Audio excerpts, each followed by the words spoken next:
Hello guys, good afternoon. I am about to start my sourdough bread. I usually start it in the afternoons because I let it sit on my counter all night long. So I like to start in the afternoon so I can do all the stretch and folds, so that way by the time 8 p.m. comes, I'm done doing all the stretch and folds and it can just sit for a good 10 to 12 hours on the counter. And look at Dolly starting.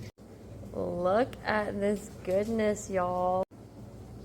So she looks so good. We're gonna do the float test just to make sure, but I'm pretty sure she's ready.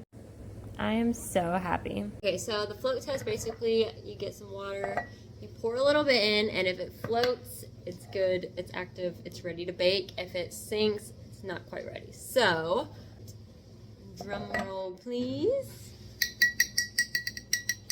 All right, let's go. Oh yeah. La la la la la la la la la la la la la la. Wow, so good.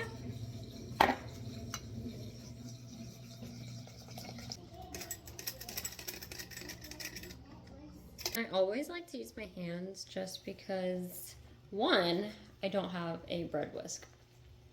So that's probably the number one reason why. I'm pretty sure if I had a bread whisk, I would probably not use my hands, but honestly, because I don't have a mixer either, I like to feel the consistency of it, so when I do my stretch and folds, I can actually notice the difference in the consistency. Let me add more water. Obviously, you can tell by the looks of consistency with your eyes, but when you actually feel it and feel the difference in the dough itself. With this loaf, I actually like to divide my loaves into two.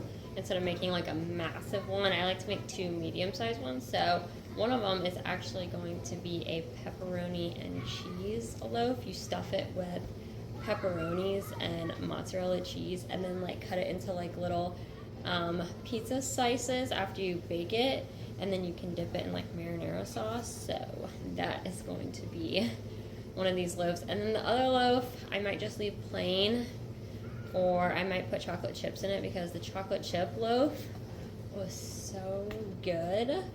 But yeah, let me know any recommendations down below on what y'all put in your loaves. Even just plain is really good too. So, I mean, and my kids love the sourdough bread, so does my husband. So we go through like a loaf in like a day between the four of us, because I like to eat it for breakfast with eggs. Or like I'll cut it up and make little ham and cheese sandwiches. It's 4 o'clock now, so like I said, I'll be done with the stretch and folds by 8 tonight, so that way it can sit on the counter for about 10 to 12 hours, and then I like to shape it and then put it in the fridge for about 2 hours and then bake it. So we'll have 2 loaves of bread done by tomorrow around 10, 11 o'clock. So